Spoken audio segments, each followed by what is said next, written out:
Good morning everybody. The पाठशाला channel में फिर से स्वागत।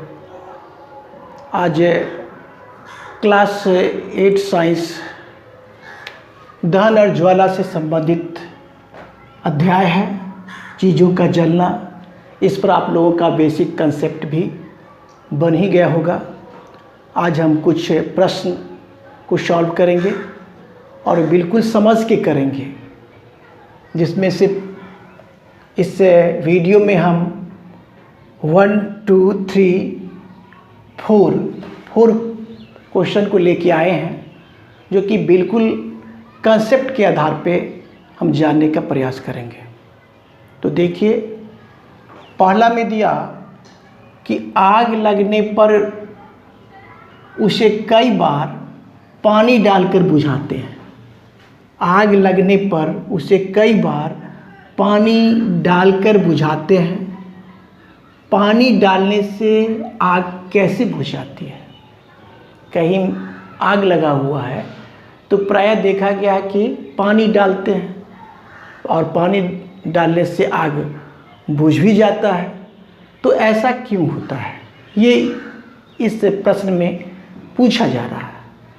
तो सबसे पहले कि देखिए कि आग, पानी द्वारा आग इसीलिए हम बुझाते हैं क्योंकि पानी जब जो जलता हुआ पदार्थ होता है, ज्वलनशील पदार्थ होता है, उस पर अगर हम पानी को डालेंगे तो क्या होगा, उसके वस्तु को, जलने वाला वस्तु को ठंडा कर देता है। और ठंडा करने के बाद क्या करता है, वो जो पदार्थ होता है उसका ज्वलन ताप को बढ़ा देता है, जिसके कारण से आग का फैलाव हो ही नहीं पाता है। आग जलने में बाधा उत्पन्न हो जाता है, क्योंकि ज्वलन ताप तक पहुंचेगा तो ज्वलन ताप क्या पानी डालने से बढ़ गया, ठीक है ना। तो ज्वलन ताप बढ़ गया तो आग नहीं पकड़ेगा। एक पहला कारण तो ये है। दूसरा कारण ये है कि पानी जब डालते हैं उस जलता हुआ पदार्थ पे तो वाष्प निकलता है, और वाष्प जो होता है उस जलने वाले पदार्थ को पूरा का पूरा क्या करता है, घेर लेता है। वो क्या है, वो जो देखते हैं वाष्प, वो जो है आपका कार्बन डाइऑक्साइड, वो पूरा घेर लिया तो वायु से संपर्क उसका टूट जाता है, जिसके कारण से आग बुझ जाता है।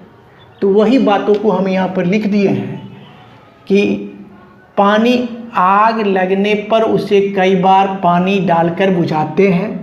पानी डालने से आग कैसे बुझ जाती है? यह आंसर लिखा हुआ, पानी डालने से आग बुझ जाती है। इसके 2 कारण हैं। पहला, पानी ज्वलनशील पदार्थ को ठंडा कर देता है, जिससे आग का फैलाव बंद हो जाता है, ठीक है ना। ज्वलनशील ताप को क्या कर देता है, ठंडा हो जाएगा तो उसका ज्वलनशील ताप बढ़ जाएगा, ज्वलन ताप, जिससे कि आग का फैलाव बंद हो जाएगा। दूसरा कारण कि पानी डालने से जलवाष्प बनता है और बाहर से वायु को प्रवेश नहीं करने देता है, जिससे आग बुझ जाती है। बिल्कुल स्पष्ट है। फिर दूसरा क्वेश्चन में दिया कि मोमबत्ती की ज्वाला जब स्थिर हो तो कांच की प्लेट ले जाने पर काला वलय क्यों बनाता है? देखो, यहाँ पर मोमबत्ती की ज्वाला जब स्थिर होती है तो मोमबत्ती के ज्वाला के आंतरिक क्षेत्र में कार्बन का कुछ कण बच जाता है। कार्बन के कुछ कण जलने से बच जाता है, जिससे कांच के प्लेट ज्वाला के ऊपर ले जाने पर काला वलय का निर्माण हो जाता है। बिल्कुल स्पष्ट है। तीसरा प्रश्न को देखिए। तीसरा प्रश्न में क्या दिया हुआ है, तीसरा प्रश्न कि अगर किसी दुर्घटना में कोई व्यक्ति आग की चपेट में आ जाए तो उसे बचाने के लिए कंबल में लपेट दिया जाता है, ऐसा क्यों? अगर कोई व्यक्ति आग के चपेट में आ गया और उस पर आग के चपेट में आ जाए तो उसे बचाने के लिए कंबल से लपेट दिया जाता है, क्यों? सीधी सी बात है कि उस व्यक्ति को अगर आग लगा हुआ है, आग के चपेट में पड़ गया है, तो उसको हमको बचाने के लिए कंबल से ढक देना पड़ता है। और कंबल से ढकने पर क्या होता है, फिर वायु का संपर्क उस शरीर से टूट जाता है, जिससे वह क्या होता है, बच जाता है। वही बातों को यहाँ लिख दिया गया बिल्कुल आसान तरीक़ा से कि क्यों लपेट दिया जाता है, तो क्योंकि आग लगे हुए व्यक्ति को कंबल लपेट देने से उसके अंदर वायु का प्रवेश रुक जाता है, जिससे आग बुझ जाती है।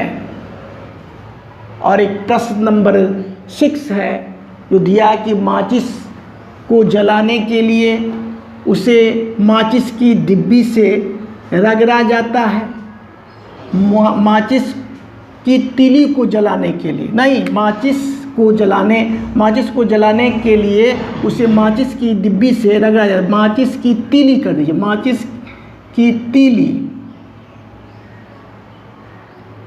की तीली को जलाने के लिए उसे माचिस की डिब्बी से रगड़ा क्यों जाता है?